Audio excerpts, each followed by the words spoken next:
What's up? This is Stock Retail coming back to you. Maybe a voice that you have long forgotten, or maybe one you've missed a little bit. A few of you have asked me on Twitter to crank out a few videos lately, and have told the folks on Twitter, just had some family vacations, some personal projects, some work. It's just a busy season in my life. But here I am, got some urgency today, so I decided to go ahead and set some things aside and get this done. I'm sure you've all seen the court ruling today, so we are going to talk about that. I have read the entire document. As usual, I've taken some screenshots for you guys. I'll talk through my take on it. I will, of course, remind I am not a lawyer. I'm not a business lawyer. I'm not any kind of lawyer. I was a supply chain and operations guy. Do have those, the training in business degrees I've talked about on this channel plenty of times, so I won't kind of rehash that. But understanding business does not mean you fully understand, court law, business law. So I'm going to give you, let's say, just an average Joe's take on it. It seems maybe I've been right on some interpretations in the past, so hopefully I can get some things right this time. And then we'll all figure out together what's right, what's wrong, all of that. Before I dive into that, a couple other things I'll cover. One is I'll point the way to some other things that I'm a little more focused on than this right now, because frankly, there's a lot of optimism and bullishness I have. I will cover that kind of at the end. I know everybody's anxious to just hear what the heck happened in the court today, so I'm going to hit that first. Before I start to, though, what I've got here on the screen. So first off, I'm just flat out excited for when Turtles comes out. That was a part of my childhood. Maybe I'm dating myself a little bit. But I am very excited about that movie, and I love it on the heels of Spider-Verse as well. Just kind of new take on animation and the creativity that's starting to come out, the storytelling, the humor in that I see that Seth Rogen has brought to it. Pretty excited about that. And I want to even just give a shout out, so you kind of see the hashtag at the bottom of this here, AMC Gorillas. So there are apes who are out there fighting on our behalf. And if you want to join them, it's just a very open, basically a loose network of people who just said, you know what? Of course, we're fighting Wall Street corruption, but in the meantime, how about we start spreading our message in terms of just positivity, energy, excitement around movies, and even help brand building for AMC and drawing, let's say, more business to AMC. So if you want to be part of kind of helping promote your own stock that you own, right? Like more people come to AMC, that's good for our shares, and that's ultimately the best way to beat the shorts, in my opinion. Also love the green icy coming out. Shout out to the team for kind of making this graphic.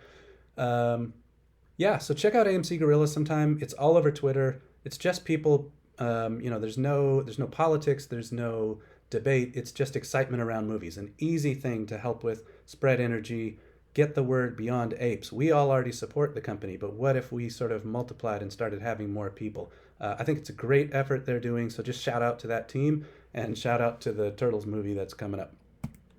All right.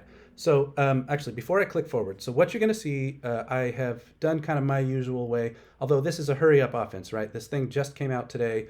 I had told some of you on Twitter I was out for a walk. I did just like a 5-mile walk just to kind of clear my head and get in the sun and get a little bit of exercise. So as I'm back, I jumped right into the document. So I'm not trying to make some really deeply thought out presentation here, but I'll give you my responses as I read it. I know I'm not alone. I'm sure there's plenty of people all over Twitter. I've seen a couple things flying by already, but because I wanted to be in my own thoughts, I just read the doc itself. Go straight to the source, right? So I'm going to source this for you as usual. On this channel, we always say, no trust me, bros. I'm going to give you the screenshots. I'm going to give you my take on them. So what you're effectively getting, and that's why I reminded you I'm not a lawyer, you're getting my take on what was said. But I think it's pretty clear in the language. I think Judge Zurn, or Vice Chancellor Zurn, I think she did a great job kind of speaking plainly to us. So I think it's helpful. Let's go ahead and go through it. We're just going to dive right in. So the first thing I see, you can see this is already on page 2. She offers basically legalese around settlements. What she's setting up is she is ruling on the settlement. I'm going to be talking about that a lot. And so she's setting up how a settlement needs to, basically checks that a settlement has to pass. So you can see she's talking about you got to show a settlement's reasonable. You got to show that people had a chance to object the settlement. Pardon me. Hold that thought, because as we go through, we're going to see her basically setting up her final ruling. By now, you probably know she denied the settlement. Pardon me. But we're going to go through and say, okay, what exactly did she deny? Why? And then what does that mean? I'm going to leave you with a so what? What's next? So hang out till the end of the video. Don't leave. Or at least if you're not going to stick with me, then I don't know, fast forward and check that out. Because I think the so what, the bottom line, is what's really going to matter. But for some of us, we want to understand how she got there. So, all right, she says, hey, here's sort of the process for settlements in Delaware law. Kind of cool. Right after that, she kind of goes into a little bit of noting our engagement as shareholders. You have seen some FUD out there from time to time. I know people have tried to tell me, oh, there's no way there's as many shareholders anymore. People have been, it's a war of attrition. People have been walking away over the years. You heard, if I go all the way back to, I want to say maybe in March when there was that first call and we listened into the call in the court, and the AMC lawyers talked about, was it 3.8 million, I think? You guys can kind of check me on that. Global shareholders. So we know that there's 3.8 million of us as of March. Here she's saying too, look at this, AMC stockholder base is extraordinary. That's a pretty heavy word for a judge to use. So extraordinary, out of the ordinary, right? Something very different and bigger. She's talking about a great number of human owners, so she's setting us apart from institutional investors. And that's what we've said all along, right? That's part of our thesis. Retail owns the float. Humans, us, people, we own the float. And I think we should be proud of that. And she sees it. She's putting this in her ruling, in her opinion write-up. That we're passionate about our ownership in the company, that we're connected. So you can just see all this language. I've put it here for you. She says, hey, we received more than 3,500 communications. I'm having a little laugh here because look at this. From approximately 2,850 stockholders. So that means, what is that, 650 at least. I shouldn't say at least. There are 650 more messages than there were stockholders. I'm looking at you, Al and Eton. I'm going to kind of troll them a little bit later. But so some people sent a few more messages than were necessary. Let's put it that way. All right, so the court's only role, look at her language. The court's only role is to rule on the settlement. So here we are, just page 3. We're not very far in. She's already saying, hey guys, listen, I'm not here to do anything else but rule on this settlement. I'm going to just read her language here. The court's only task is to approve or reject the proposed settlement. That's it. There's something else I want you to pay attention to as we go through the rest of this. And I told a friend this earlier today. It's my point of view, sometimes in court cases, what does not get said is every bit as important as what does get said. Okay? So courts will very narrowly draw their language to focus in on the issues at hand. You notice, you will not see reverse split and conversion here. The court's only task is to approve or reject the proposed settlement. She does not mention the reverse split or the conversion, and I'm gonna highlight that a couple more times in some other spots. I think that matters because I've seen a little bit of language on Twitter already. I'm going to guess probably some discussions in space calls of people saying she denied the conversion and the reverse split. That's not my take. Again, let's go back to I'm not a lawyer, so I'm saying that with some humility. My take is she denied this settlement, and you're going to hear from me that she denied this settlement as is. That phrase really matters. It's going to be included later. We're going to get to that. Okay, she says the court cannot address issues that do not pertain to the, let's really highlight this word, fairness of the settlement. You're going to see that she's going to talk about whether the settlement is fair to everyone. And sort of spoiler alert, we're going to talk about APE holders versus AMC holders, although many of us are both, right? I'm definitely both. But she's kind of separating those two classes, and that's going to matter.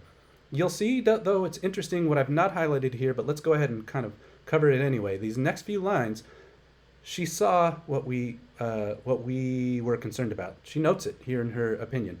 Issues raised by AMC stockholders include theories about synthetic shares, Wall Street corruption, dark pool trading, insider trading, RICO violations, and a request for a share count. So that's just among many things. I know I highlighted some of that in my letter, which, by the way, was one of the confirmed support letters, basically. So I did my part.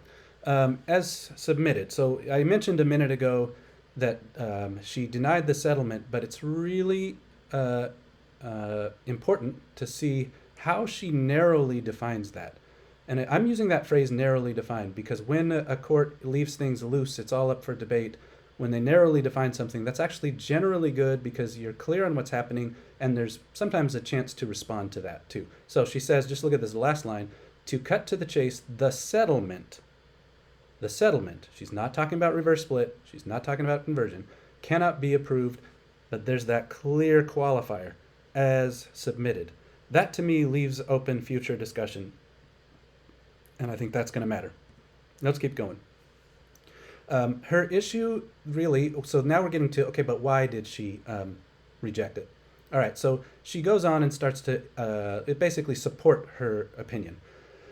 She says, my words, her issue is with the release of the APE holders. Now, carefully note, I'm going to keep talking about AMC holders versus APE holders. And let's separate, I said I hold both. I'm sure many of you listening hold both. But just separate out this part of you that holds APE and this part of you that holds AMC. And in particular, think of kind of a fictitious someone who only holds APE or someone who only holds AMC. We're going to have to talk through that because that's where she's coming from, and she's staying narrowly defined as kind of sort of dictated to her by the law and by legal precedent. So I think, frankly, I respect what she's done. It's not the ruling I wish we had. I'm really wishing we were done. I'm wishing she had just moved on and given us the chance to move on. I know a lot of us feel held hostage. You can put me in that camp. I'm really tired of people who barely own any shares and definitely own less than I do, who somehow have the ability to hold this thing up. Okay, so two things can be true. I can be frustrated that we're not able to move on, but I can still respect where she came from and see the logic, and she's doing her job as an officer of the court. So I can respect that and understand that. All right, so she says the release purports to release not only claims associated with the common stock, that's AMC, but also claims associated with preferred interests. So remember this language of release, it's important. I'm going to talk it through a little bit more, but if you followed the case, that's been one of the sticky points, because release basically means you can't come back and have any more lawsuits. You just have to accept this and we're forever done with it. And so what she's starting to highlight is effectively, in fact, why don't we go through more? So this will get explained. So the release cannot properly extend to, again, basically preferred. The plaintiffs, so the people who argued against. By the way, here also, name your class of trolls, Marine, Al, Eton, Tuttle, who I think is maybe Daily Blend, like whoever you want to name, they seem to not be able to clarify for themselves what's a plaintiff and what's a defendant. Keep that straight in your mind. The plaintiffs are the one who came up with the case, and let's call them on the attack. Then the defendants, so it's offense versus defense, right? And plaint kind of coming from the word complaint, to complain. The plaintiffs were not appointed as fiduciaries, so they can't represent the holders of preferred interest. That's APE. So we're saying the people who brought the class action suit were representing AMC holders. They can't speak for this sort of imaginary only holds APE person. And I'm sure somewhere in the world, if there's millions of us, then somebody holds only APE. At least one of those exists, and of course, I'll admit there's got to be a lot more. So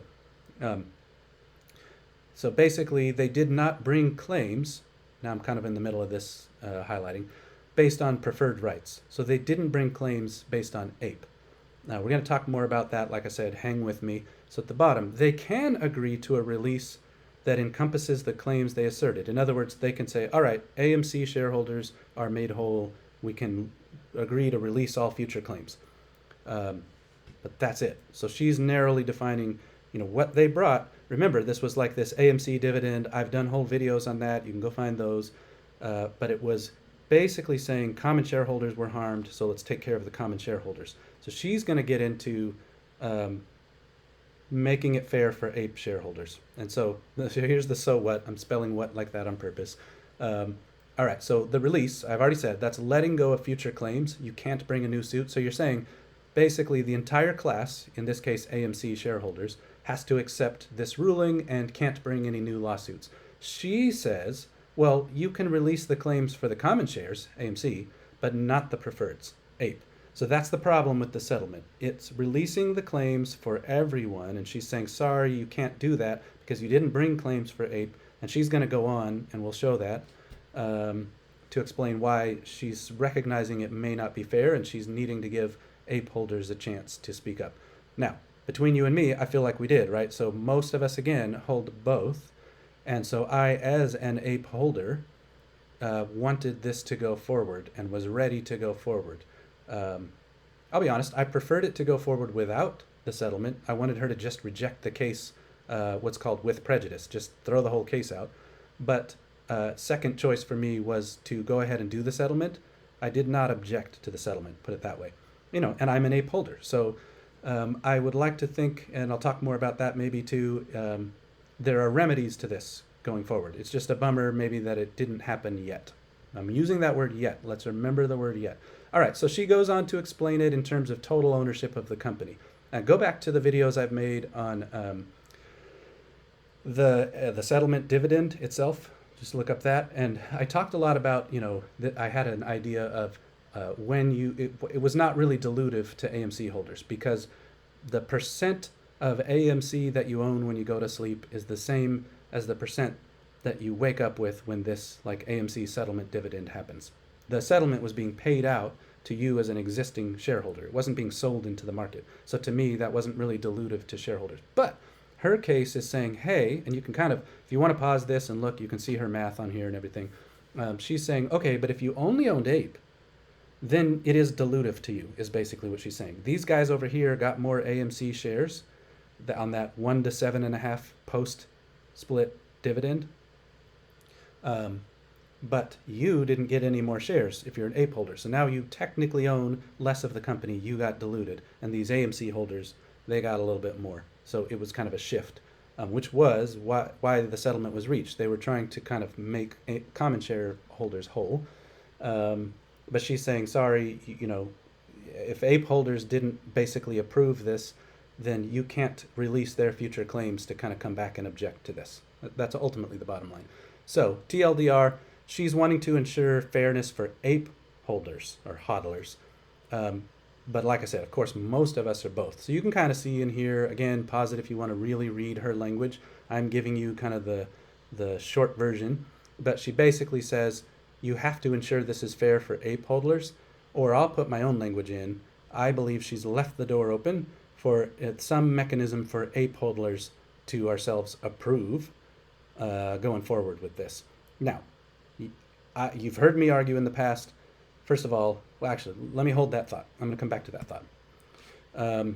Okay, so yeah, I said Ape holders would have to either approve of the AMC dividend of shares to common holders, or would have to be equally benefited. Well, being equally benefited, in my opinion, that kind of does away with the whole point of the settlement. But here's where I'm trolling these guys. So Al, Etan, Marine, they can go flip sand. This is her saying this, not me. I mean, she didn't use that language. She used much more professional language. But she says, let me look, I'll kind of highlight it for you.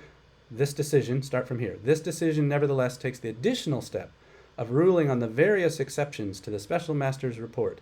They are dismissed. The court thanks the Special Master and her team for their outstanding work. Now, I know from reading the rest of the ruling, it was like 69 pages, guys. I went through this for you.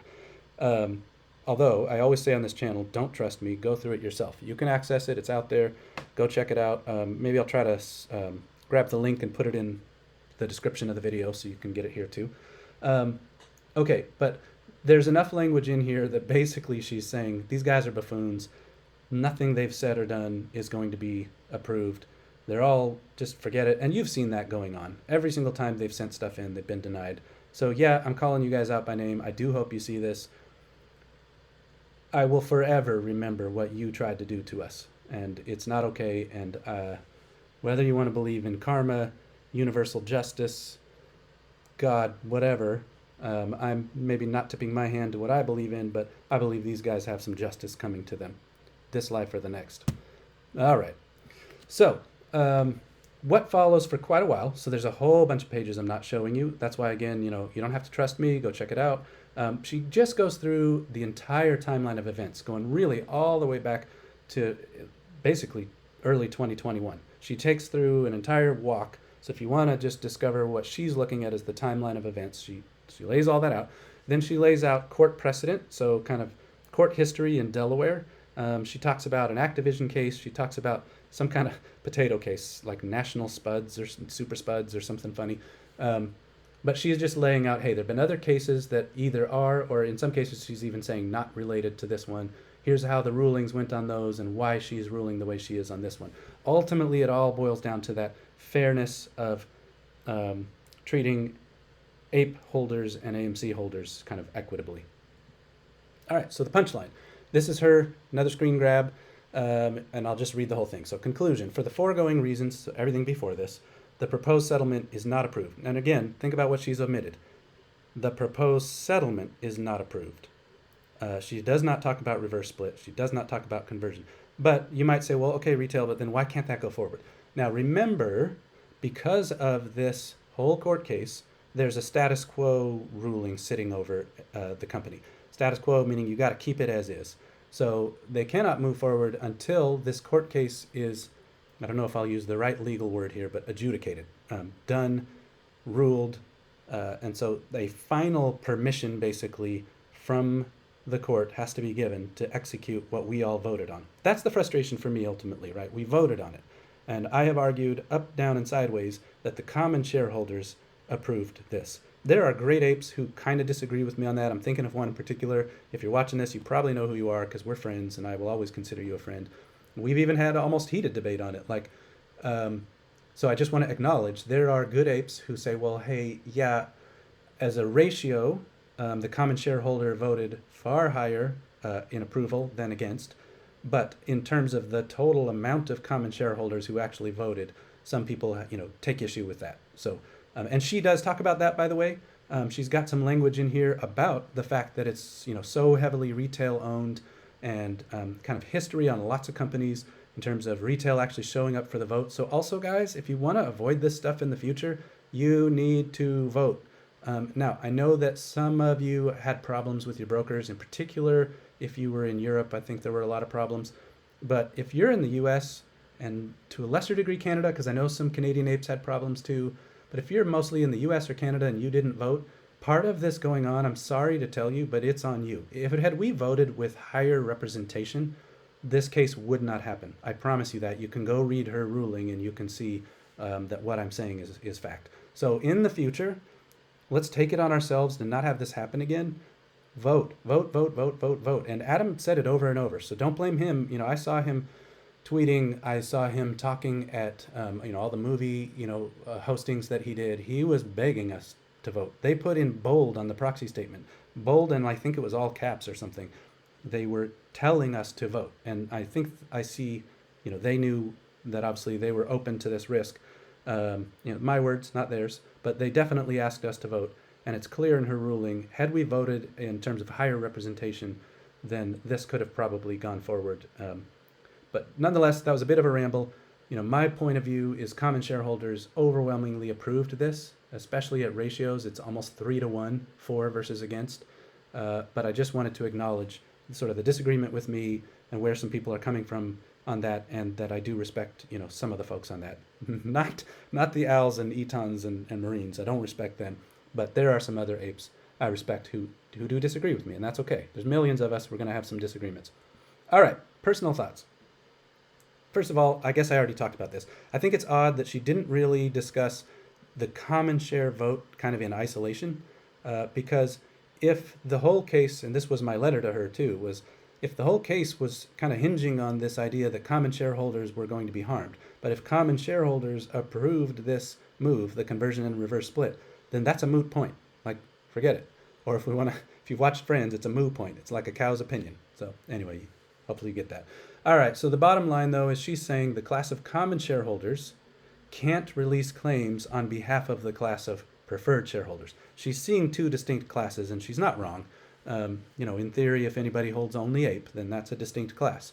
It's just, I got a feeling the large majority of us hold both. So this is my words now, not hers. A new settlement with something equitable would have to be devised, or APE holders would have to somehow have like an approval mechanism, a release of our claims, a vote. I don't know what. I'm sure Adam's lawyers will now think about that. We all want to move forward. I know that. So, all right. It's interesting to me also that Zurn notes, she had language in here. I didn't screenshot this for you, but I'm telling you, she had this, and I'm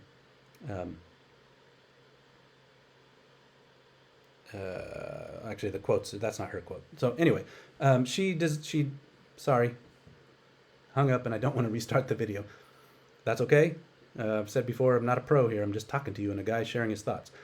She notes that not one single objection was raised on behalf of APE. That is, remember she said, hey, I got these 3,500 letters from 2,850 of you. Of those 2,850 people, or those 3,500 letters, not even one said, as an APE holder, I don't like this. Not even one. So that also tells me again, no APE holders actually objected. At least no one, what she really said, let me say it carefully because I want to match her language. She said, nobody objected on the grounds of it not being fair to you as an APE holder, if that makes sense. So even though she's denying this to kind of hold space for APE holders to not be released of their claims, she's also saying, hey, nobody actually was against this. I think that's really interesting to note. And so the quote here was me just making up a phrase. Like no one wrote a letter to her that said, hey, I don't like this because of my interest in APE. So just kind of interesting. I wanted you to hear that she noted that. She reiterates time and again, over and over. She says it a bunch of times. So she's rejecting the settlement for APE holders because they can't be released of their future claims. They haven't agreed to that. We haven't agreed to that. Now, I'm telling you on the video, I would 100% agree to that. I want to move forward. I want this company healthy. I want this company strong. And I hold a lot of APE. But, legally, I understand where she's coming from. I get it. So we're going to have some kind of mechanism. Hopefully Adam's lawyers get on this. And that is the only reason. She did not give a single other reason for rejecting this. She didn't say you guys are doing, bad things. She didn't say I don't like this. She didn't say there's no precedent. She said this isn't equitable for your two classes of shareholders. That's it. That's literally the only reason she gives. So I just want you to know that, which to me means it's solvable. Now, let's talk about what's going on. Let's come all the way back to, in fact, here. We're live. I'm pulling up my phone. After hours has now closed. It's 5:18 my time on the West Coast. All right, so we closed after hours up about 63%. We landed at 717 on AMC. APE was down a little over 14%, landed at 154. Let's talk about AMC for a minute. What's the setup? Where are we at? So we know FTDs have been soaring, right? Failure to deliver. I'm going to do a whole video on that. That was actually the first video I wanted to do, but then this ruling came out. So I am going to talk to you guys more about that, not today. But we know failures to deliver have been just soaring. Cost to borrow, it's not an exaggeration to say to the moon. The cost to borrow on AMC has been the highest on any stock in the entire market. I didn't check today. I don't know if it's still the highest, but I know like Webull shows well over 1,000% again. I've seen some apes. I've just been so busy, guys. So I haven't tracked as closely as I might have used to, but I've seen here and there tweets come across my screen, people showing that it was the highest cost to borrow of any stock in the whole market. So failures to deliver soaring, cost to borrow soaring. Shares available have been pretty dry. Like there aren't that many shares available to loan, at least recently that I've seen. I mentioned here it was about 65% as I typed this. We landed at, what did I just say? I've already forgotten, guys. We landed at 63% up in after hours. What does that sound like to you?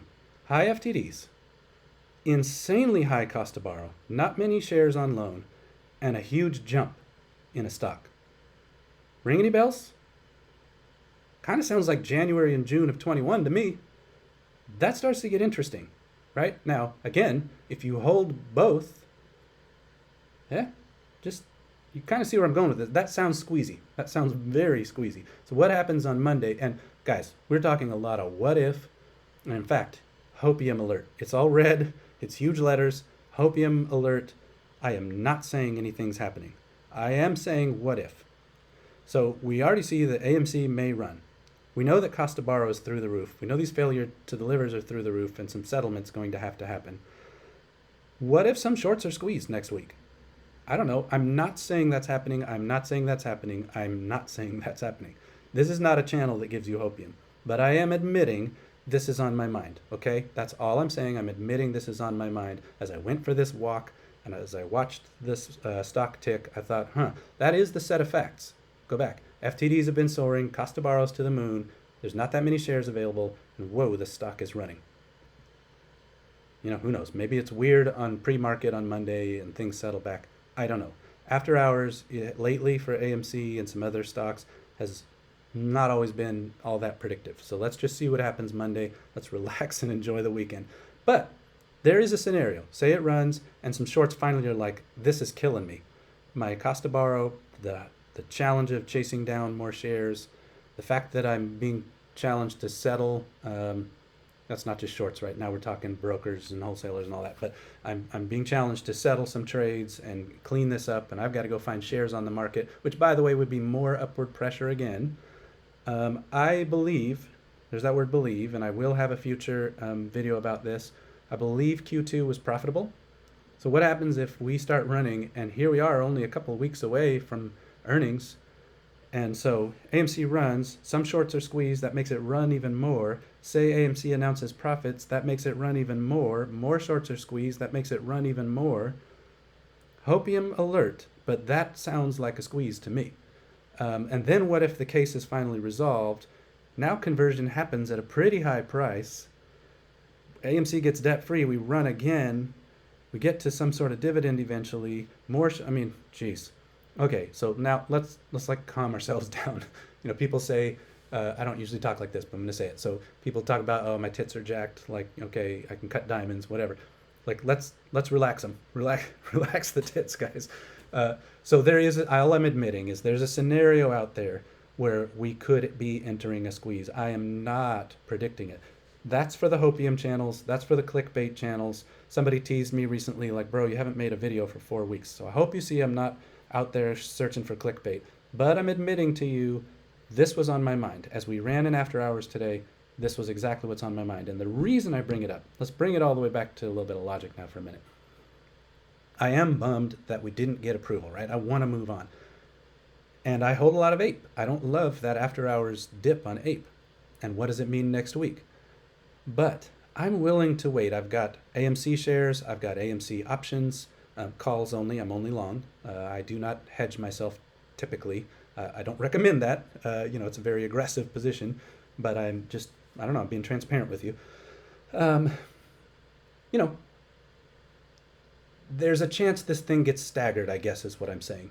And there's a chance that Apes can profit off multiple steps here. So far I'm still just hodling.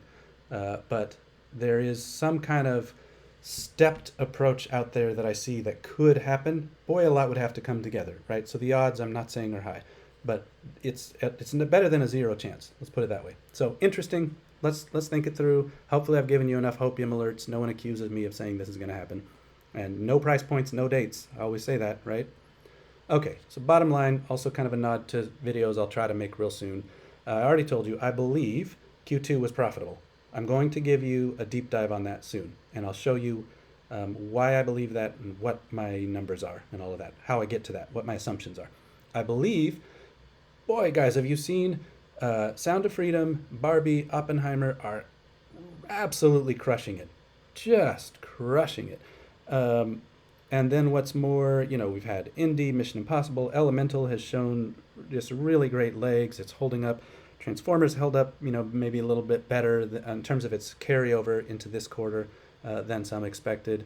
We've got Turtles, we've got The Meg, we've got Gran Turismo.